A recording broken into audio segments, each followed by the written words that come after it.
Hello दोस्तों, स्वागत है आप लोगों का हमारे चैनल पर। इस क्लास में हम लोग देखते हैं यूपी पीसीएस प्री एग्ज़ाम के लिए 2023 के लिए टेस्ट सीरीज़ सॉल्व करते हैं। और ये जो है कि टेस्ट सीरीज़ ध्येय आईएएस जो है उसकी टेस्ट सीरीज़ है।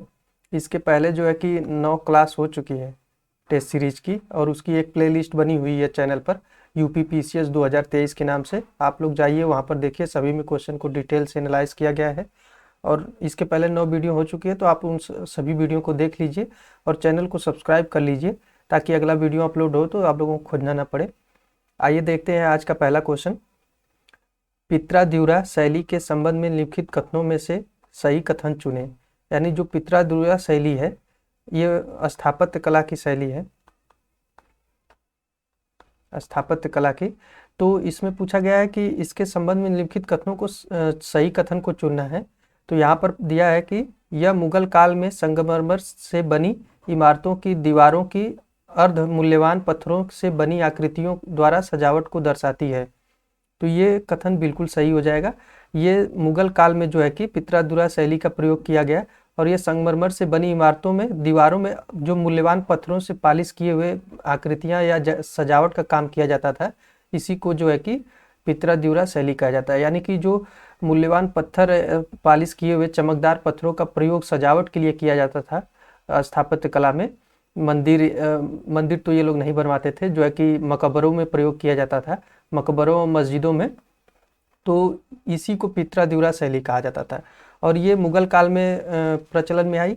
और यह शैली जहांगीर काल में आरंभ होकर, यानी यह शैली जहांगीर के काल से आरंभ होती है और शाहजहां के काल में चरमोत्कर्ष पर पहुंच गई थी। यानी कि इसका सबसे पीक पॉइंट था शाहजहां के काल में, और स्टार्ट कब हुई थी? जहांगीर के काल में। इसका सबसे पहला प्रयोग किसमें किया गया था? तो जो एतमाद-दौला का मकबरा है, एतमाद-दौला का मकबरा, इसमें पहला प्रयोग किया गया था जो पित्रा-द्युरा का है। और ये इसका मकबरा है, तो ये जो जहांगीर की पत्नी थी, की पत्नी नूरजहां के पिता थे एतमाद-दौला का मकबरा, और नूरजहां ने ही इसको बनवाया था। तो इनका मकबरा, तो इसी में सबसे पहले पित्रा-द्युरा का प्रयोग किया गया था। इसी के बारे में यहाँ पर पूछा गया था। और इसका जो है कि अगर विश्व में देखा जाए तो सबसे पहले रोम साम्राज्य में प्रयोग किया गया था, रोम साम्राज्य में 16वीं शताब्दी में। तो इसका सही आंसर क्या हो जाएगा? यहाँ पर दोनों ही सही हो जाएगा, तो सी ऑप्शन सही हो जाएगा। आइए अगले क्वेश्चन पर चलते हैं फ्रेंड्स। तो फ्रेंड्स, ये वीडियो देखने का यही फायदा होगा कि इससे संबंधित जितने भी फैक्ट होंगे क्वेश्चन से, जो टेस्ट सीरीज में नहीं दिया है उसको भी हम लोग डिस्कस करते चलेंगे। तो आप लोग वीडियो को देखिए और चैनल को जरूर सब्सक्राइब करिए। अगला क्वेश्चन दिया है कि कुछ स्थापत्य दिए हैं और उनके निर्माणकर्ता के बारे में मिलान करने के लिए दिया गया है। और आइए देखते हैं। तो बुलंद दरवाजा, इसका निर्माण किसने कराया था? तो अकबर ने कराया था, अकबर ने कराया था। और ये कब कराया था? तो कहा जाता है कि गुजरात विजय के, जो गुजरात विजय किया था अकबर, उसी के उपलक्ष्य में बुलंद दरवाजे का निर्माण कराया था। और ये कहाँ पर है? तो बुलंद दरवाजा फतेहपुर सीकरी में, फतेहपुर सीकरी में है। और ये गुजरात विजय 2 बार किया था। एक तो किया था 1572 में, और दूसरा किया था 1602 ईस्वी में। तो कुछ लोगों का कहना है कि 1572 वाले विजय में किया था, और कुछ लोगों का कहना है कि जो है 1602 में। तो इस पर विवाद है, तो आप लोग इसको नोट करेंगे कि बस गुजरात विजय के उपलक्ष्य में इसने करवाया था निर्माण फतेहपुर सीकरी में। और मोती मस्जिद जो आगरा में जो है, उसका निर्माण किसने कराया था? तो ये शाहजहां ने करवाया था। तो बी का 3 हो जाएगा। एतमाद-दौला का मकबरा भी हम लोगों ने ऊपर देखा कि ये नूरजहां के पिता थे, तो नूरजहां ने करवाया था। और मोती मस्जिद दिल्ली में है, इसकी जो है कि औरंगजेब ने करवाया था। तो इस प्रकार देखा जाए तो ए का 2 हो जाएगा। देख लेते हैं हम लोग कौन सा आंसर सही हुआ है। तो ए का 2 हो जाएगा। तो बी ऑप्शन ही केवल ए का 2 दिया है। आप लोग एग्जाम में भी ऐसे कर सकते हैं कि अगर एक सही मिल जा रहा है तो आपको बाकी चीज़ों को मिलान करने की जरूरत नहीं होती है। तो यहाँ पर बी ऑप्शन सही हो जाएगा। देखते हैं अगला क्वेश्चन क्या दिया है। तो अगला क्वेश्चन दिया है कि शेरशाह के शासनकाल में रे का संबंध 1 से है। यानी जो शेरशाह का शासनकाल था उसमें रे का संबंध क्या है? शेरशाह आप लोगों को पता होगा कि अफगान शासक था, जो है कि इसने हुमायूं को पराजित करके दिल्ली की सत्ता पर कब्जा किया था। और ये कब किया था? 1540 ईस्वी में, बिलग्राम के युद्ध में, बिलग्राम के युद्ध में। तो यहाँ पर इसमें पूछा है कि रे का संबंध किससे है, तो यहाँ देख लेते हैं हम लोग इसका संबंध किससे है। तो भिन्न भिन्न प्रकार के फसलों में राज्यों का हिस्सा निर्धारित करने वाली दरों की जो सूची थी उसी को रे कहा जाता था। यानी जो विभिन्न प्रकार की फसलें थी उसमें राज्य का कितना हिस्सा होगा उसी को निर्धारित करने वाली जो दरों की सूची थी उसी को रे कहा जाता था। ये शेरशाह के शासनकाल से संबंधित है, इसी के बारे में यहाँ पूछा गया था। और इसमें राज्य का हिस्सा कितना होता था, तो कुल उपज का 1/3 राज्य का होता था। ये शेरशाह के काल में है, ये पूछा गया है कई बार एग्जाम में, तो आप लोग इसको नोट करेंगे। आइए अगले क्वेश्चन पर चलते हैं फ्रेंड्स। अगला क्वेश्चन दिया है कि दीन पनाह नगर की स्थापना किसके द्वारा की गई थी, बाबर, शेरशाह, इब्राहिम लोदी, हुमायूं। तो आप लोग वीडियो को पॉज करके खुद से भी आंसर करते रहें ताकि आप लोगों को पता चले कि आप लोगों को कितने क्वेश्चन सही हो पा रहे हैं। तो दीन पनाह नगर की स्थापना हुमायूं के द्वारा की गई थी। हुमायूं जो है कि बाबर का लड़का था और ये जो है कि 1530 से 1540 तक शासन किया था मुगल सत्ता पर। उसके बाद 1540 के बाद ये शेरशाह सूरी आ जाता है। उसके बाद ये 1555 में फिर आता है और 55 से 56 1 साल तक करता है। उसके बाद इसकी डेथ हो जाती है और इसका डेथ जो है कि ये जो दीन पनाह नगर बनाया था उसी में हुई थी एक पुस्तकालय की सीढ़ियों से गिरकर यहीं पर इसकी मृत्यु हो जाती है 1556 में। आइए अगले क्वेश्चन पर चलते हैं, देख लेते हैं अगला क्वेश्चन क्या है। तो निम्नलिखित में से कौन सा बाबर से संबंधित नहीं है, यानी यहाँ नहीं है या इसके बारे में जरूर देखना है कि इसमें पूछा गया कि बाबर से संबंधित कौन सा कथन सही नहीं है। तो इसमें दिया है शाहरुख नामक चांदी का सिक्का चलाना। तो बाबर जो था इसने शाहरुख नामक चांदी का सिक्का चलाया था, ये कथन बिल्कुल सही हो जाएगा। दूसरा दिया है तुर्की भाषा में एक काव्य संग्रह दीवान का संकलन कराना, तो ये भी सही हो जाएगा। और ये दिया है इसे कलंदर की उपाधि धारण किया था इसने, यानी बाबर को कलंदर भी कहा जाता था, ये दान बहुत करता था। तो यहाँ पर डी भी सही हो जाएगा। जो सी ऑप्शन है मच्छीवाड़ा का युद्ध, ये बाबर से संबंधित नहीं है, तो यहाँ इसका आंसर सी ऑप्शन हो जाएगा। ये जो मच्छीवाड़ा का युद्ध है ये हुमायूं व अफगानों के मध्य हुआ था। हुमायूं और अफगानों के मध्य इसी में विजय प्राप्त करके हुमायूं विजय प्राप्त किया था। फिर से दोबारा से मुगल सत्ता काबिज की थी, दोबारा से। ये 1555 में हुआ था, 1555 में हुआ था, दोबारा से मुगल सत्ता पर बैठा था ये हुमायूं इसी युद्ध में, मच्छीवाड़ा के युद्ध के द्वारा। आइए अगले क्वेश्चन पर चलते हैं फ्रेंड्स, देख लेते हैं अगला क्वेश्चन क्या होता है। तो ये वीडियो देखने का यही फायदा होगा कि टेस्ट सीरीज से अलावा भी जितने भी फैक्ट होंगे उसको हम डिस्कस करते चलेंगे, तो आप लोग वीडियो को जरूर देखें। अगला क्वेश्चन क्या दिया है, अकबर ने दीन इलाही की स्थापना 1582 में की थी। तो ये कथन बिल्कुल सही हो जाएगा, यहाँ कथन और अभिकारक से संबंधित दिया है। तो ये जो दिया है कि अकबर ने दीन इलाही की स्थापना 1582 में की थी, ये अब कथन सही है। इसका उद्देश्य एक नए धर्म का प्रवर्तन करना था। तो ये जो अकबर का इसका उद्देश्य एक नए धर्म का प्रवर्तन करना नहीं था, तो कारण यहाँ पर गलत हो जाएगा, केवल अभिकथन सही है। यहाँ पर अकबर ने एक नए धर्म की स्थापना 1582 में की थी, दीन इलाही, और इसका उद्देश्य एक नए धर्म का प्रवर्तन करना नहीं था। सभी धर्मों में सामंजस्य स्थापित करना था, इसका अकबर का यही उद्देश्य था। तो नए धर्म का प्रवर्तन करना नहीं था। और जो है कि इसमें देखा जाए तो इसका प्रधान पुरोहित कौन था, दीन इलाही का प्रधान पुरोहित तो अबुल फजल था, अबुल फजल। और इसमें एकमात्र हिंदू कौन था, एकमात्र हिंदू, तो ये बीरबल थे। तो इस प्रकार इसका जो है कि अभिकथन सही हो जाएगा, कारण गलत हो जाएगा, तो ए सही हो जाएगा, आर गलत हो जाएगा, सी ऑप्शन सही हो जाएगा यहाँ पे। आइए अगले क्वेश्चन पर चलते हैं फ्रेंड्स। तो इसमें दिया है मुसम्मन बुर्ज का नामक भवन ये किसके द्वारा बनवाया गया था, अकबर, हुमायूं, औरंगजेब और शाहजहां। तो जो मुसम्मन बुर्ज नामक भवन है ये किसके द्वारा बनवाया गया था, तो ये बनवाया गया था शाहजहां के द्वारा। तो डी ऑप्शन यहाँ पर सही हो जाएगा, ये शाहजहां के द्वारा बनवाया गया था। और ये कहाँ पर है, तो आगरा में है, आगरा में है। यहीं से जो है कि जो शाहजहां था झरोखा दर्शन करता था, झरोखा दर्शन करता था, यानी कि ये जो है कि ताजमहल को यहीं से देखा करता था, इसी मुसम्मन बुर्ज से। तो ये एग्जाम में पूछा गया है, तो इसको नोट करेंगे आप लोग। हुमायूं ने एक चित्रकार को सीरी कलम की उपाधि दी थी। जो हुमायूं था उसने एक जो है कि चित्रकार को सीरी कलम की उपाधि दी थी। ये एग्जाम में पूछा गया है, तो आप लोग इसको जरूर नोट करेंगे। तो सीरी कलम की उपाधि दसवंत, बसावन, मीर सैयद अली और अबू समद। किसको दिया था सीरी कलम की उपाधि? तो ये दिया था अबू समद को। अबू समद को सीरी कलम की उपाधि दी थी। जब हुमायूं जब अफगान ये शेर शाह सूरी ने इसको पराजित कर दिया था, तो ये ईरान चला गया था। ईरान चला गया था, वहीं पर जो है कि ये अबू समद से इसने जो है कि ये चित्र बनवाए थे, और उसी समय से ये इनसे प्रभावित हुआ था, और ये हुमायूं के साथ फिर वापस से दिल्ली भी आए थे। तो इसी को एक उपाधि दी थी हुमायूं ने सीरी कलम की। और जो दसवंत और बसावन और मीर सैयद अली, ये सभी अकबर के शासनकाल के चित्रकार हैं। अकबर के शासनकाल के चित्रकार हैं। और जो बसावन था, ये अकबर के शासनकाल का प्रमुख चित्रकार।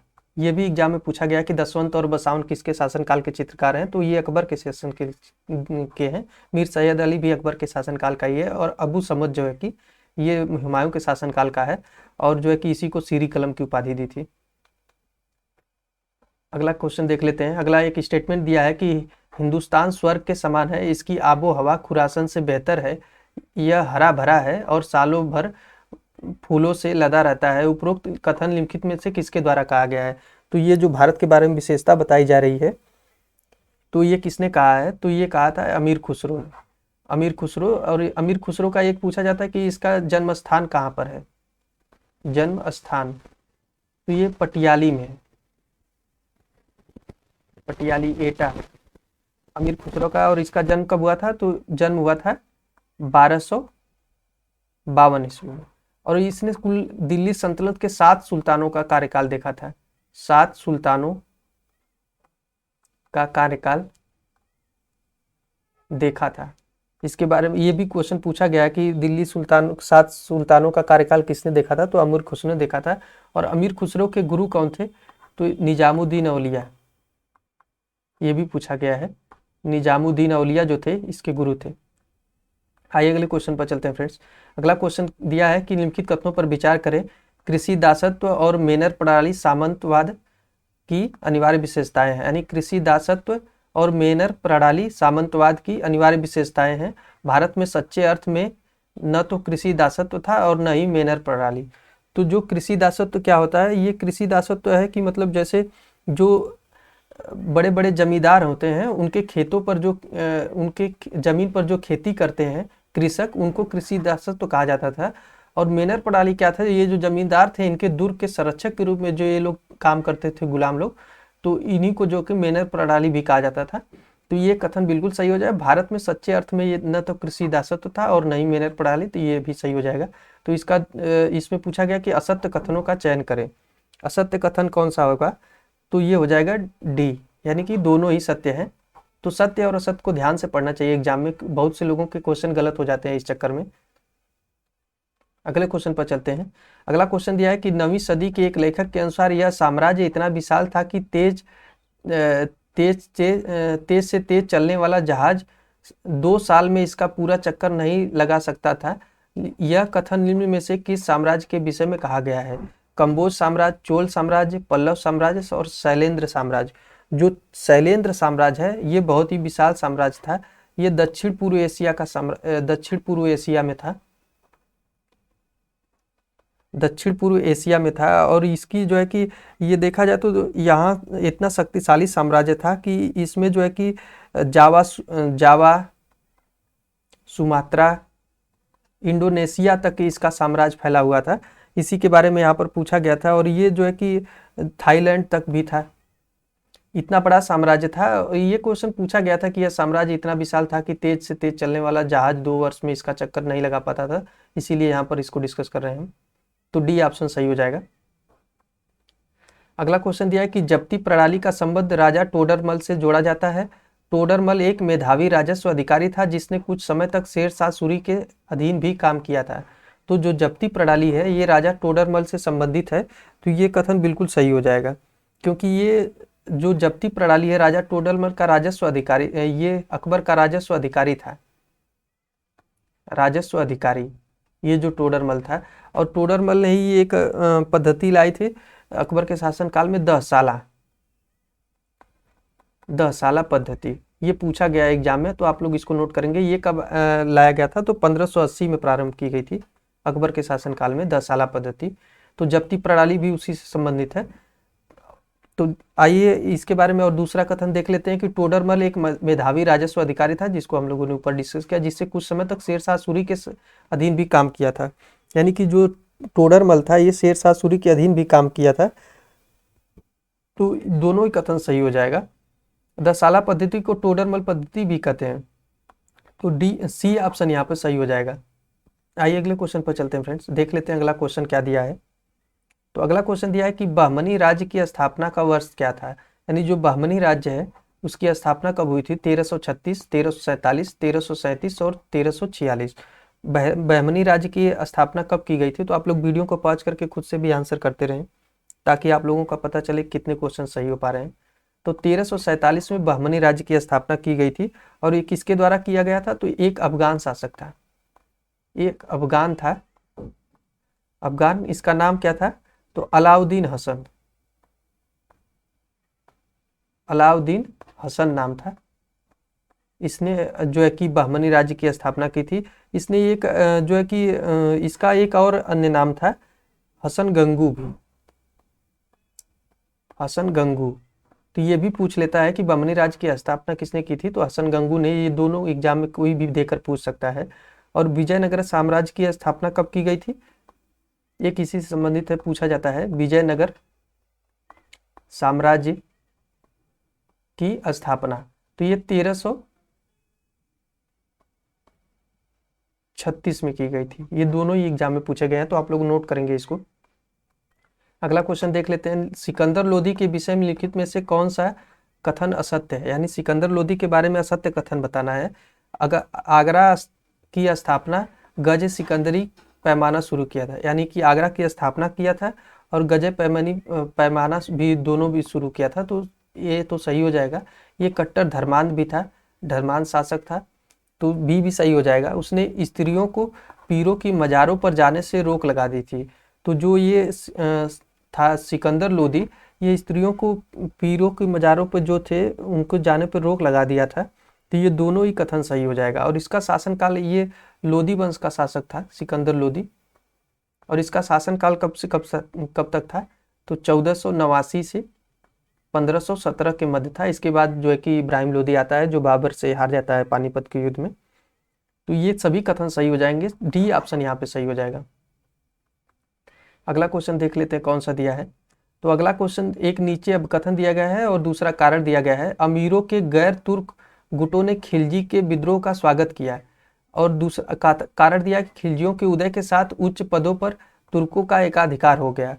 तो जो अमीर थे, जब अलाउद्दीन खिलजी ये शासक बना, ग्यासुद्दीन खिलजी बना है, उसके बाद जो है कि ये अमीरों ने बहुत इनका विरोध किया था, ग्यासुद्दीन खिलजी का। तो अभी कथन तो सही हो जाएगा। खिलजियों के उदय के साथ उच्च पदों पर तुर्कों का एकाधिकार हो गया। तो ये गलत हो जाएगा, क्योंकि जब खिलजी आते हैं तो ये तुर्क लोग विरोध करते हैं इनका। तो ये जो खिलजी थे इनको उच्च पदों पर नहीं बैठाते हैं, इनको पूरा एक तरह से इग्नोर कर दिया जाता है। तो ये लोग उच्च पद पर कैसे जा सकते हैं? और इन लोगों ने जब विरोध किया है, तो ये सही हो जाएगा। आर गलत हो जाएगा, यहाँ पर सी ऑप्शन सही हो जाएगा। आइए अगले क्वेश्चन पर चलते हैं फ्रेंड्स, देख लेते हैं अगला क्वेश्चन कौन सा दिया है। अगला क्वेश्चन दिया है कि निम्नलिखित में से कौन संत बनने से पहले एक लुटेरा था? रामानंद, नामदेव, सेना और कबीर। तो निम्नलिखित में से वो कौन सा है जो एक संत बनने से पहले लुटेरा था? तो ये नामदेव थे।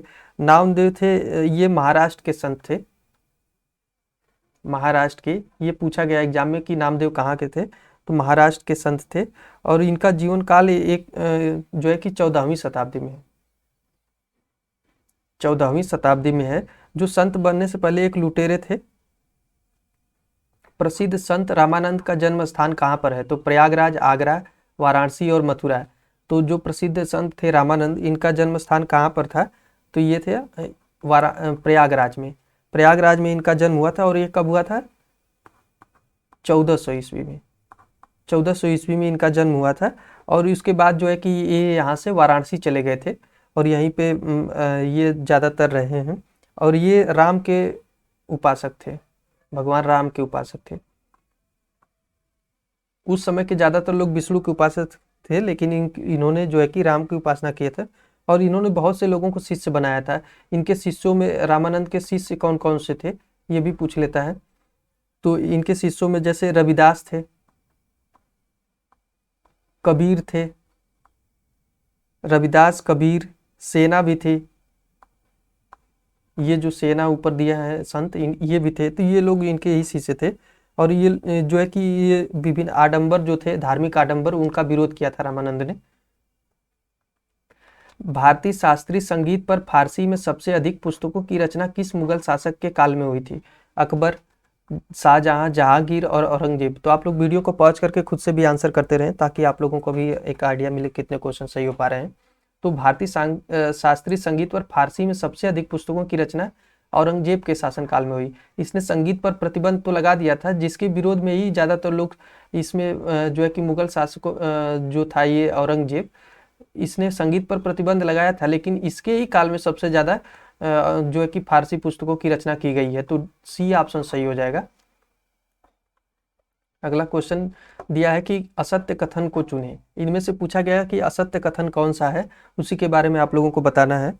तो असत्य कथन कौन सा हो जाएगा? चीनी यात्री ईसिंग 670 ईस्वी में नालंदा आया था। तो ये कथन बिल्कुल सही हो जाएगा। और हर्षवर्धन अपने आरंभिक जीवन में शैव था, यानी जो हर्षवर्धन था ये अपने आरंभिक जीवन में शैव था, उसके बाद इसने बौद्ध धर्म धारण कर लिया था, बौद्ध धर्म में परिवर्तित हो गया था। इसका विचार जो है कि ये बौद्ध धर्म में कब परिवर्तित होता है? तो जब इसकी बहन राजश्री रहती है, ये आत्मदाह करने जा रही थी अपने पति के वियोग में। तो ये जो है कि एक बौद्ध भिक्षु था, इसी ने जानकारी दी थी हर्ष को, तो उसी के प्रभाव में आकर ये बाद में बौद्ध धर्म को मानने लगा था। और अगला दिया है कि वेनसांग 645 ईस्वी में चीन वापस लौटा। तो जो वेनसांग था ये 645 ईस्वी में चीन वापस लौटा। ये आया था 629 ईस्वी में, 15 वर्षों तक रहा और शिक्षा ग्रहण किया। और उसके बाद जो है कि ये 645 में वापस चीन लौटा। और जो सी ऑप्शन दिया है यहाँ पर, सी ऑप्शन ही सही हो जाएगा। हर्षवर्धन ने प्रियदर्शिका, रत्नावली और हर्षचरित्र नाटकों की रचना की। तो हर्षवर्धन ने प्रियदर्शिका, रत्नावली, इन दोनों की तो रचना की है, लेकिन जो ये हर्षचरित्र दिया है ये बाणभट्ट की रचना है, बाणभट्ट की रचना है। इसीलिए यहाँ पर सी ऑप्शन गलत हो जा रहा है। हर्षवर्धन ने केवल प्रियदर्शिका, रत्नावली इन दो की थी। और इसके बाद एक और थी नागानंद, ये पूछा गया है एग्जाम में, तो आप लोग इसको नोट करेंगे। तो नागानंद इन तीनों की रचना की थी। हर्ष चरित्र जो है कि बाणभट्ट इसका दरबारी कवि था, उसने किया था। तो सी ऑप्शन यहाँ पर सही हो जाएगा। अगला क्वेश्चन दिया है कि लगभग 220 ईसा पूर्व में चीन की महान दीवार का निर्माण किस शासक के द्वारा करवाया गया था? तो जो चीन की महान दीवार है, कई बार एग्जाम में पूछा गया है, तो इसका निर्माण किसने कराया था? तो ये कराया था सी हुआंगती द्वारा। सी हुआंगती, इसी ने चीन के महान दीवार का निर्माण कराया था 220 ईसा पूर्व में लगभग। अगले क्वेश्चन पर चलते हैं फ्रेंड्स, देख लेते हैं। नीचे कथन दिए गए हैं और अभिकारक दिया गया है। तो ऋग्वेद में लिंग पूजक अनार्य जातियों की चर्चा की गई है और लिंग पूजा हड़प्पा काल से शुरू हुई और आगे चलकर हिंदू समाज में पूजा की विशिष्ट पद्धति माने जाने लगी। तो जो ऋग्वेद में लिंग पूजक अनार्य जातियों की चर्चा की गई है बिल्कुल सही है। और लिंग पूजा हड़प्पा काल से शुरू हुई थी, एक जो कि योगी की मूर्ति प्राप्त हुई है जिसे शिव का रूप माना जाता है। तो ये लिंग पूजा हड़प्पा काल से शुरू हुई थी। यहाँ पर अगर हड़प्पा काल में देखें तो हम लोग जैसे क्या होता था कि आगे चलकर यही जो है कि हिंदू काल में जो है कि जो भगवान शिव के पूजा की जाती है वही आगे विशिष्ट पद्धति माने जाने लगी। तो दोनों ही कथन कारण और सही हो जाएगा। तो इसका आंसर क्या सही हो जाएगा? ए ऑप्शन सही हो जाएगा। अगला क्वेश्चन दिया है कि देख लेते हैं। तो फ्रेंड्स, अगर वीडियो पसंद आ रही तो प्लीज़ चैनल को जरूर सब्सक्राइब करें और वीडियो को लाइक और शेयर कर दें। बादरायण का ब्रह्मसूत्र सिद्धांत किस मूल दर्शन का ग्रंथ है? न्याय, वैशेषिक, मीमांसा और वेदांत। तो जो बादरायण का ब्रह्मसूत्र किस सिद्धांत का मूल ग्रंथ है? तो ये है वेदांत का, वेदांत का है। इसका डी ऑप्शन सही हो जाएगा। जो बादरायण का मूल सिद्धांत है, वेदांत का अर्थ क्या होता है? वेदों का अंत, वेदों का अंत हो जाएगा इसका अर्थ जो है। और इस पर जो दो भाष्य लिखे गए थे, वेदांत पर दो भाष्य लिखे गए थे। एक किसने लिखा था? तो एक लिखा था शंकराचार्य ने, और दूसरा किसने लिखा था? तो दूसरा लिखा था रामानुज ने, रामानुज के द्वारा लिखा गया था। तो ये इसका डी ऑप्शन सही हो जाएगा। अगला क्वेश्चन दिया है कि चंद्रगुप्त प्रथम ने 319-20 में अपने राज्यारोहण के स्मारक के रूप में गुप्त संवत चलाया था। तो ये कथन बिल्कुल सही हो जाएगा। नालंदा विश्वविद्यालय की स्थापना कुमार गुप्त ने की थी। तो ये भी कथन सही हो जाएगा। तो यहाँ पर पूछा गया कि असत्य कथन का चयन करें, तो आप सत्य और असत्य को ध्यान से पढ़ेंगे। तो इसमें असत्य कथन डी हो जाएगा, यानी कि कोई भी असत्य नहीं है, दोनों ही कथन सही है। जो गुप्त यहाँ पर गुप्त संवत के बारे में दिया है, तो 319-20 में चलाया गया था, ये बिल्कुल सही हो जाएगा। जो चंद्रगुप्त प्रथम था, इसी का राज्यारोहण का काल है, और इसने सबसे पहले कौन सी उपाधि धारण करी? तो महाराजा धीराज की। चंद्रगुप्त प्रथम ने ही महाराजा धीराज की उपाधि धारण की थी। तो और जो है कि यहाँ पर कुमार गुप्त के बारे में दिया है कि नालंदा विश्वविद्यालय की स्थापना की थी। और कुमार गुप्त का शासनकाल कब से कब था? 415 से 545, इसी के बीच था। तो इसी में के समय जो है कि नालंदा विश्वविद्यालय की स्थापना की गई थी। डी ऑप्शन सही हो जाएगा, दोनों ही कथन सही है। यहाँ पर असत्य पूछा था। अगला क्वेश्चन कौन सा दिया है कि लिखित कथनों में से कौन सा कथन सही है? अकबर ने बाल विवाह रोकने का प्रयास किया था। तो ये बिल्कुल सही हो जाएगा। अकबर के द्वारा जो है कि बाल विवाह रोकने का प्रयास किया गया था, और विवाहों की वैधानिकता की जांच करने के लिए उसने तुबरेग नामक अधिकारी की नियुक्ति की थी। यानी जो विवाहों की वैधानिकता की जांच के लिए तुबरेग नामक अधिकारी की नियुक्ति भी की थी। तो यहाँ पर पूछा गया कि कौन सा कथन सही है? दोनों ही सही हो जाएगा। अकबर ने अनेक सामाजिक सुधार कार्य किए थे, जैसे कि इसने दास प्रथा का अंत किया था, इसने जजिया कर समाप्त किया था, बहु विवाह पर प्रतिबंध लगा दिया था, बहु विवाह पर प्रतिबंध लगा दिया था, और इसने जो है कि अंतरजातीय विवाह को प्रोत्साहन दिया था अकबर ने। तो ये सारे कार्य जो है कि अकबर के द्वारा किए गए थे। और जो विवाहों की वैधता, और इसमें देखा गया था कि जो उम्र सीमा कितनी रखी थी अकबर ने। तो उम्र सीमा थी, अगर बालक की उम्र देखा जाए तो 16 वर्ष, बालक की 16 वर्ष और बालिका की 14 वर्ष। तो ये निर्धारित कर दिया था अकबर ने कि इससे कम की उम्र के लड़के लड़कियों की शादी नहीं होगी। तो ये दोनों ही कथन सही हो जाएंगे, सी ऑप्शन सही हो जाएगा यहाँ पर। मुगल काल में लिखित में से किस एक पदाधिकारी का कार्य सेना को नदी पार करने के लिए पुल एवं नावों की व्यवस्था करना था? जो मुगल काल में कौन सा वह पदाधिकारी था जो सेना को पार करने के लिए, नदी पार करने के लिए पुल और नावों की व्यवस्था करता था? उसको क्या कहा जाता था? सिपह सलार, मीर बहर, आमिल कहा जाता था, कारकुन कहा जाता था। तो जो ये नदी पार कराने के लिए जिसकी जिम्मेदारी थी व्यवस्था करना, उसको क्या कहा जाता था? मीर बहर, मीर बहर के नाम से जाना जाता था। और जो सिपह सलार था, ये प्रांत की व्यवस्था देखता था, प्रांत की व्यवस्था देखता था। और जो आमिल था, आमिल का काम क्या था? तो ये परगने का वित्त अधिकारी, परगने का वित्त अधिकारी। तो आप लोग चीज़ों को नोट करते रहेंगे, एक ही वीडियो से आपके बहुत सारे क्वेश्चन तैयार हो जाने हैं। तो आप लोगों के पास टाइम कम है, तो इसका फ़ायदा ये होगा कि कम समय में ज़्यादा से ज़्यादा फैक्ट आप लोगों के पास आ जाए, ताकि एग्जाम में कोई भी क्वेश्चन गलत ना होने पाए।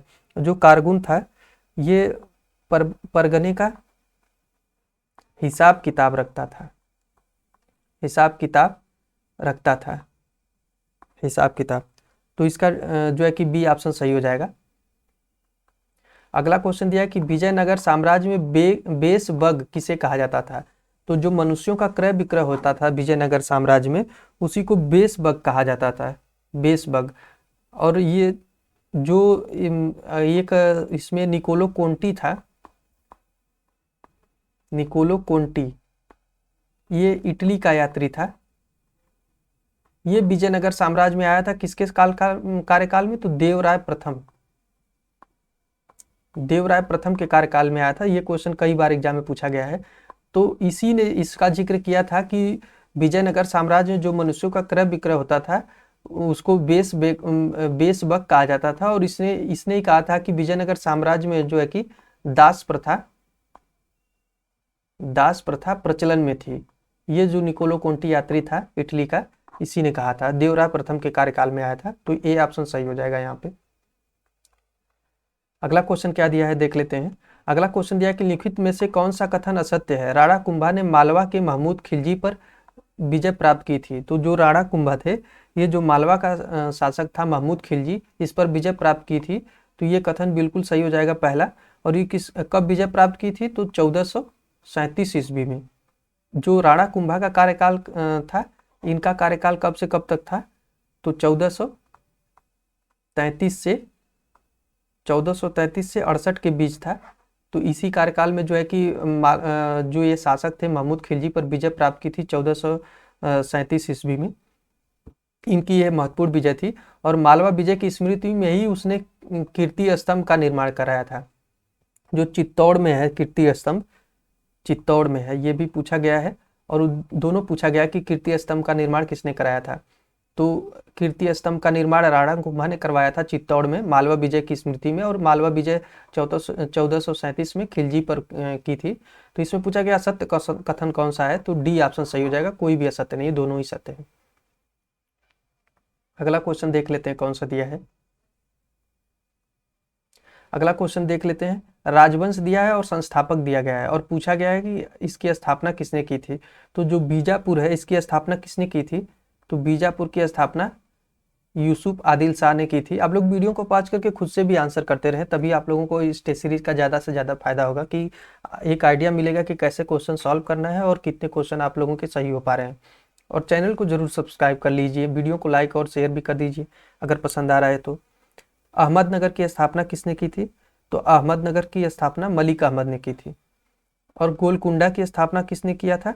तो कुली कुतुब शाह। और बीदर की स्थापना अमीन अली बरीद ने की थी। और बीजापुर की स्थापना जो यूसुफ आदिल शाह ने की थी, ये कब किया था? तो ये 1489 में। और अहमदनगर की स्थापना कब हुई थी? तो 1490 में। ये भी पूछा गया कि इसकी स्थापना कब हुई थी। और गोलकुंडा की स्थापना कब की गई थी? तो गोलकुंडा की 1512 ईस्वी में। और बीदर की स्थापना की गई थी 1619 में। तो इन चारों के बारे में आप लोग नोट करेंगे। तो यहाँ इसका आंसर सही क्या हो जाएगा?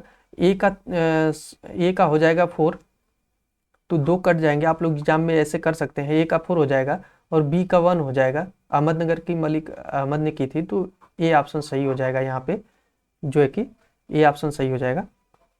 आइए अगले क्वेश्चन पर चलते हैं फ्रेंड्स, देख लेते हैं अगला क्वेश्चन कौन सा दिया है। अगला क्वेश्चन दिया है कि चोल काल से संबंधित लिखित युगों में से कौन सा एक सही सुमेलित नहीं है। यानी चोल काल के बारे में पूछा गया है और पूछा गया कि कौन सा एक सही सुमेलित नहीं है। तो जो उर थी, यहाँ पर उर दिया हुआ है, ये गांव की आम सभा थी। ये एग्जाम में पूछा गया तो ये सही हो जाएगा। उर जो है कि गांव की आम सभा थी। और जो गंगई चोल है, गंगई कोंड चोल, ये राजराज प्रथम, तो ये गलत हो जाएगा। जो गंगई चोल है, ये राजराज प्रथम की उपाधि नहीं थी, ये उपाधि थी, ये गलत हो जाएगा। यही आंसर बी आप पर सही हो जाएगा। ये राजराज प्रथम की उपाधि नहीं थी, ये उपाधि थी राजेंद्र प्रथम की, राजेंद्र प्रथम। ये जो राजराज प्रथम का पुत्र था राजेंद्र प्रथम, तो बी ऑप्शन सही हो जाएगा। जो मंदिर है चोल काल में, ये द्रविड़ शैली में बने हुए हैं, तो ये सही हो जाएगा। 3 प्रकार की शैलियां हैं। उत्तर भारत में नागर शैली चलती है और मध्य में बेसर और दक्षिण में द्रविड़ शैली चलती है। तो यहाँ पर बी ऑप्शन सही हो जाएगा, बी ऑप्शन सही हो जाएगा यहाँ पे। अगला क्वेश्चन देख लेते हैं कौन सा दिया है। अगला क्वेश्चन दिया है कि शंकराचार्य का जन्म 19वीं शताब्दी में तमिलनाडु में हुआ था। और दूसरा दिया है इन्होंने अद्वैतवाद दर्शन का प्रतिपादन किया था। अद्वैतवाद के अनुसार ईश्वर और उसकी सृष्टि दोनों अलग अलग चीजें हैं। तो आप लोग वीडियो को पॉज करके खुद से भी आंसर करते रहें। तो यहाँ पर पूछा क्या गया है, सत्य कथन का चुनाव करें। तो सत्य कथन हो जाएगा केवल बी। जो शंकराचार्य हैं इन्होंने अद्वैतवाद का प्रतिपादन किया था और इनका जन्म तमिलनाडु में नहीं केरल में हुआ था।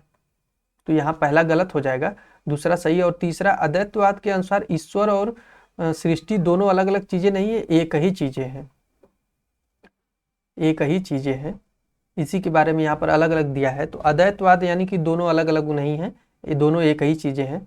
तो यहाँ केवल दूसरा सही हो जाएगा, बाकी का जो है कि पहला और तीसरा गलत हो जाएगा। अगले क्वेश्चन पर चलते हैं, देख लेते हैं अगला क्वेश्चन क्या दिया है। बहिंद का युद्ध कब हुआ था, यानी बहिंद का युद्ध कब और किसके बीच हुआ था। तो महमूद गजनवी जयपाल के बीच, मोहम्मद गोरी पृथ्वीराज के बीच, महमूद गजनवी आनंद पाल के बीच, बाबर और राणा सांगा के बीच। तो बहिंद का युद्ध कब हुआ था, तो ये हुआ था, सबसे पहले तो देख लेते हैं ये किसके किसके बीच हुआ है, उसके बाद हम लोग देखते हैं कि ये कब हुआ था। तो ये हुआ था महमूद गजनवी और आनंद पाल के बीच। जो महमूद गजनवी था और आनंद पाल, इन दोनों के बीच हुआ था। और आनंद पाल हिंदू शाही वंश का राजा था, हिंदू शाही वंश। और ये युद्ध कब हुआ था, तो ये हुआ था युद्ध 1008-9 में हुआ था।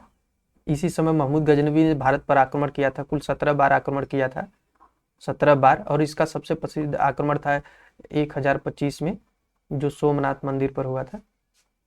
तो ये पूछा गया है, तो इसका सी ऑप्शन सही हो जाएगा।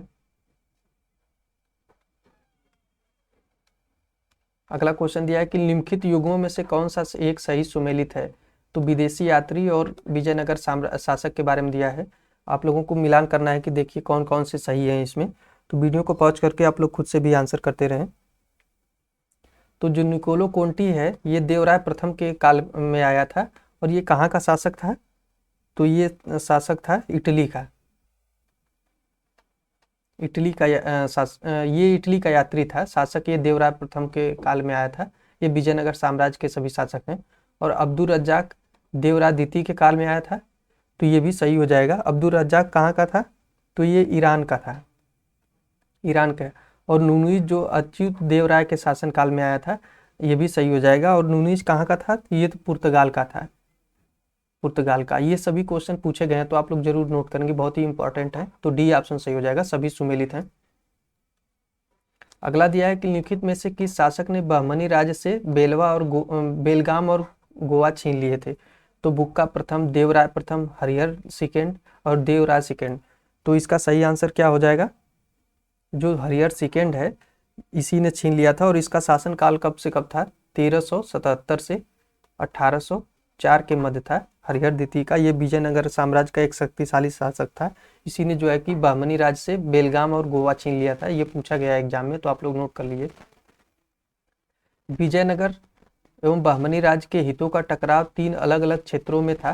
निम्नलिखित में से वह कौन सा क्षेत्र था जो इसमें सम्मिलित नहीं था। जो विजयनगर और बहमनी राज्य के बीच युद्ध होता रहता था हमेशा, जितने भी युद्ध हुए हैं उन क्षेत्रों के बारे में यहाँ पर दिया गया है। और पूछा गया है कि वह कौन सा क्षेत्र था जो इसमें शामिल नहीं था। तो यहाँ पर ऑप्शन दिया है तुंगभद्रा दोआब, कृष्णा गोदावरी दोआब, मराठा प्रदेश और गोदावरी महानदी दोआब। तो इसका सही आंसर क्या हो जाएगा, तो जो गोदावरी महानदी दोआब है ये शामिल नहीं था। बाकी तुंगभद्रा दोआब, कृष्णा गोदावरी डेल्टा और मराठा प्रदेश, इन तीनों क्षेत्रों के लिए ही हमेशा जो है कि विजयनगर और बहमनी साम्राज्य में युद्ध होते रहते थे। तो डी ऑप्शन यहाँ पे सही हो जाएगा। आइए अगले क्वेश्चन पर चलते हैं फ्रेंड्स। अगला क्वेश्चन देख लेते हैं कौन सा। कुछ पुस्तकें दी गई हैं और उनके लेखक दिए गए हैं और मिलान करना है। तो आइए देखते हैं। तो जो ताजुल मासीर है इसकी रचना किसने की थी, तो हसन निजामी ने। ये बहुत ही इंपॉर्टेंट है, कई बार एग्जाम में पूछा गया है। और किताबुल यामनी, ये तो ज़्यादातर लोगों को पता होगा कि किताबुल यामनी की रचना किसने की है, उतबी ने की थी। और शाहनामा शाहनामा की रचना किसने की है, तो फिरदौसी ने। और किताबुल हिंद अल-बुरूनी। तो डी यहाँ पर, तो इसका सही आंसर हो जाएगा ए का 2। तो ए का 2 केवल एक में ही मिल रहा है, तो ये सही हो जाएगा। आप लोग एग्जाम में भी ऐसे कर सकते हैं, अगर जो आपको श्योर पता हो कि यही सही है और उससे अगर एक से मिल जा रहा है तो बाकी चीज़ों को मिलाने की जरूरत नहीं होती है। आइए अगले क्वेश्चन पर चलते हैं, देख लेते हैं कौन सा क्वेश्चन दिया है। अगला क्वेश्चन क्या दिया है, अभिकथन और कारण दिया गया है। तराइन की दूसरी लड़ाई में पृथ्वीराज चौहान को पराजय मिली थी। तो ये कथन बिल्कुल सही है। तराइन की 2 युद्ध हुए थे, 1191 पहला और दूसरा हुआ था 1192। तो पहले में जो है कि पृथ्वीराज को विजय मिली थी, पृथ्वीराज विजयी हुआ था, और दूसरे में जो है कि जो मोहम्मद गोरी था, मोहम्मद गोरी विजयी हुआ था, पृथ्वीराज हार गए थे। तो इसी के बारे में यहाँ पर पूछा गया कि तराइन की दूसरी लड़ाई में पृथ्वीराज चौहान को पराजय मिली थी। ये बिल्कुल सही है। इस लड़ाई में कन्नौज के शासक जयचंद ने पृथ्वीराज का साथ दिया था। तो ये गलत हो जाएगा, जयचंद ने साथ नहीं दिया था, इसने जो है कि मोहम्मद गोरी का साथ दिया था। तो कारण गलत हो जाएगा, अभिकथन जो सही दिया है। तो ए सही ऑप्शन यहाँ पर सही हो जाएगा, ए सही और आर गलत दिया है, तो सी ऑप्शन सही हो जाएगा। अगला क्वेश्चन क्या दिया है, सूची 1 को सूची 2 से सुमेलित करें। यहाँ पर कुछ शासक दिए हुए हैं और क्षेत्र दिया गया है, और इसमें पूछा गया कि कौन सा शासक किस क्षेत्र में था।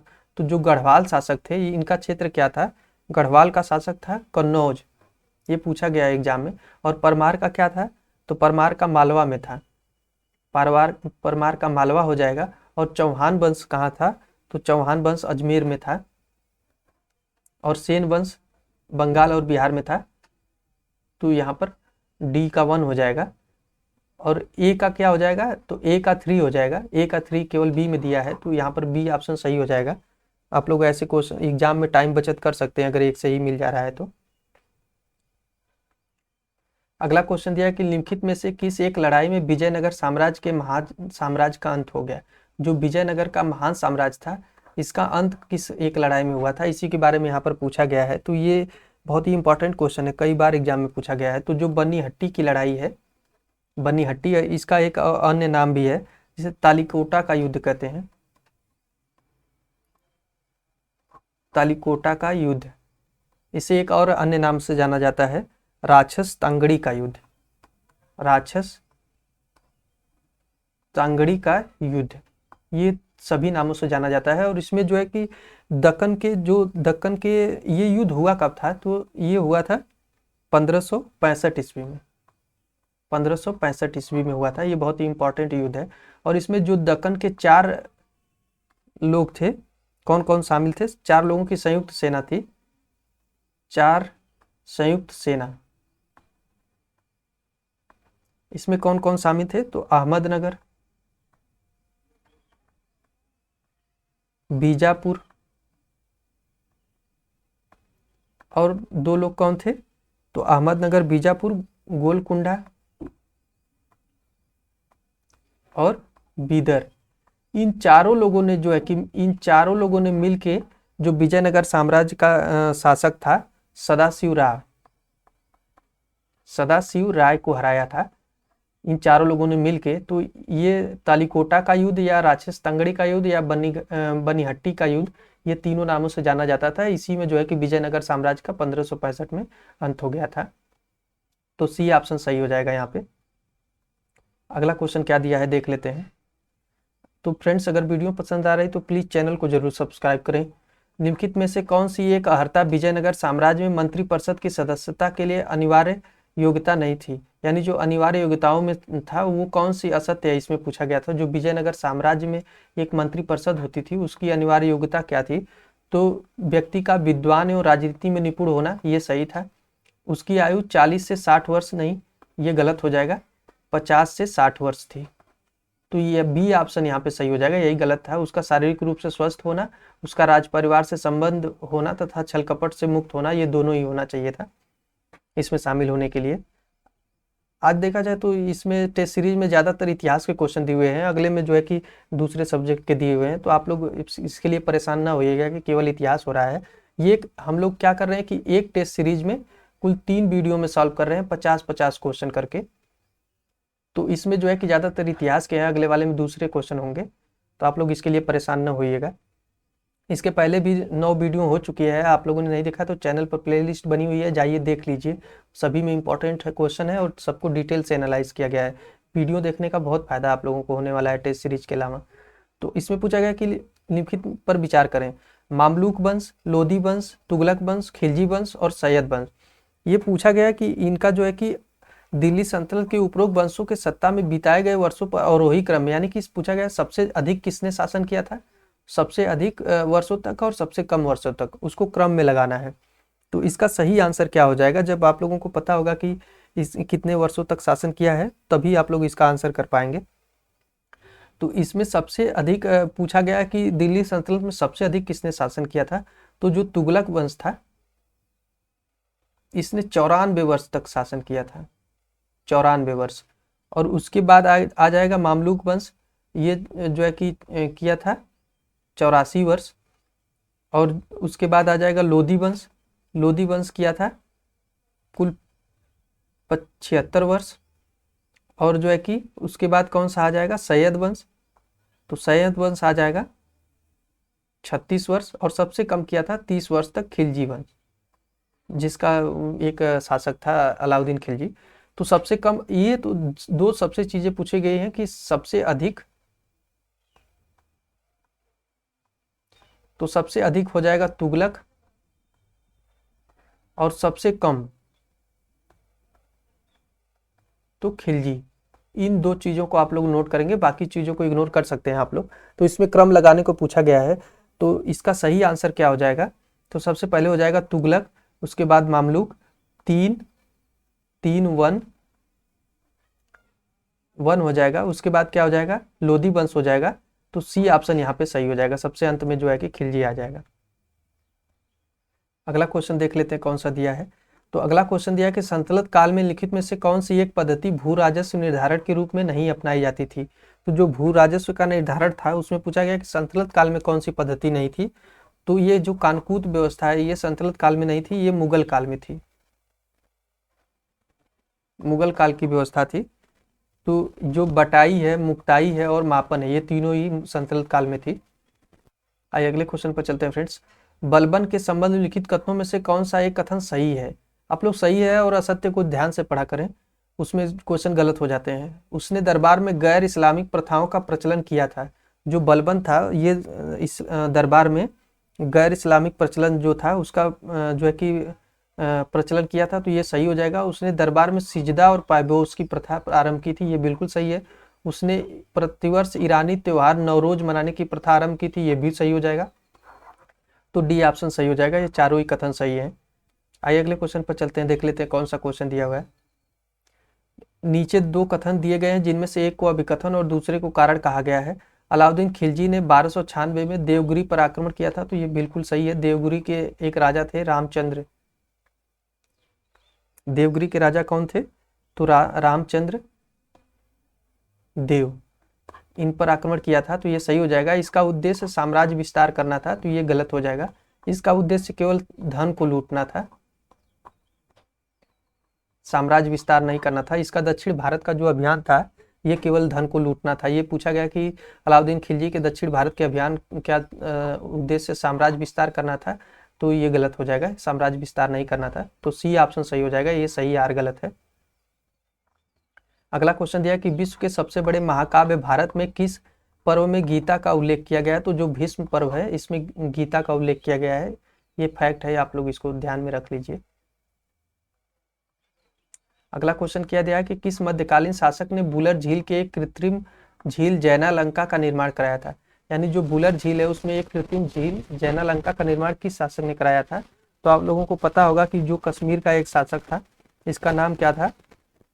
जो कश्मीर का शासक था जैनुल अबादीन, इसे कश्मीर का अकबर भी कहा जाता है। जैसे कश्मीर ने अनेक समाज सुधारक कार्य किए थे, ये एक उदारवादी शासक था, उसी तरह ये भी था, कश्मीर का अकबर इसे कहा जाता है। तो इसी ने जो है कि बुलर झील में एक जैनालंका का निर्माण कराया था, तो बी ऑप्शन सही हो जाएगा। अगला क्वेश्चन दिया है कि शैव धर्म से संबंधित राजराजेश्वर मंदिर कहाँ पर स्थित है? तो ये है तंजौर तमिलनाडु में। जो राजराजेश्वर मंदिर है ये तंजौर तमिलनाडु में है। और इसका निर्माण किसने कराया था? तो चोल वंश का शासक था। चोल वंश का शासक कौन था? राजेंद्र चोल, राजराज चोल था, राजराज चोल। जो राजेंद्र चोल का पिता था, राजराज चोल ने ही इसका निर्माण कराया था। और कब करवाया था? तो 1003 से 10 के बीच में, 1003 से 10 के बीच में करवाया था, जो शैव धर्म से संबंधित राजराजेश्वर मंदिर है, तंजौर में है, तमिलनाडु में। अगले क्वेश्चन पर चलते हैं, देख लेते हैं। और कथन अब एक आरर से दिया गया है और यही पूछा गया है कि मुगल काल को गुप्त काल के बाद भारत का दूसरा स्वर्ण युग, यानी गुप्त काल को भी स्वर्ण युग कहा जाता है, उसके बाद मुगल काल को भारत का दूसरा स्वर्ण युग कहा जाता है। तो यह कथन सही हो जाएगा। मुगल काल में भारत में सांस्कृतिक गतिविधियों को बहुमुखी प्रतिभा मिली, यानी जो सांस्कृतिक गतिविधियां थी उनको बहुत बहुमुखी प्रतिभा मिली है। तो ये दोनों ही सही हो जाएगा, तो ए ऑप्शन यहाँ पे सही हो जाएगा। अगला क्वेश्चन देखते हैं कौन सा दिया है। अगला क्वेश्चन, जसवंत दसावन नामक चित्रकार किस मुगल सम्राट के दरबार में थे? जो जसवंत और दसावन थे, ये किस मुगल सम्राट के दरबार में थे? तो आइए देखते हैं इसके बारे में हम लोग। यहाँ पर ऑप्शन दिया है शाहजहां, अकबर, औरंगजेब और बाबर। तो ये जो दसवंत और बसावन थे, ये किसके दरबार में थे? तो ये अकबर के दरबार में थे। हम लोगों ने इसके पहले भी डिस्कस किया था क्वेश्चन कि ये किसके दरबार में थे, तो ऊपर मैंने बताया था, जो हुमायूं से संबंधित क्वेश्चन दिया गया था उसी में जो है कि। और अगला क्वेश्चन देख लेते हैं कौन सा दिया है। तो अगला क्वेश्चन दिया है कि अष्टप्रधान नामक मंत्रिपरिषद निम्नलिखित में से किस एक शासक द्वारा नियुक्त की गई थी? तो जो मराठा साम्राज्य था शिवाजी के द्वारा, इसी में जो है कि अष्टप्रधान नामक जो है कि मंत्रिपरिषद थी। इसके बारे में कई बार एग्जाम में पूछा गया है, तो आप लोग इसको जरूर नोट करेंगे। तो जो मराठा पेशवा था, इसमें पेशवा जो होता था ये वजीर होता था, राज्य का प्रधानमंत्री। ये पूछा गया है इसलिए यहाँ पर डिस्कस कर रहे हैं हम लोग। राज्य का प्रधानमंत्री होता था। एक पूछा जाता था कि जो सुमंत होता था या दबीर, ये भी पूछा गया है, ये विदेश मंत्री होता था उस समय का, जो पड़ोसी राज्य से उनसे संबंध रखना, विदेश मंत्री होता था, ये पूछा गया था। तो इन दोनों चीज़ों को आप लोग नोट कर लीजिए। तो फ्रेंड्स, इसमें जो है कि हम लोगों ने 49 क्वेश्चन को डिस्कस किया। अगले जो है कि टेस्ट सीरीज में जो है कि बाकी के बचे हुए क्वेश्चनों को सॉल्व करेंगे। तो आप लोग चैनल को सब्सक्राइब कर लीजिए और वीडियो को लाइक और शेयर कर दीजिए। Thank you.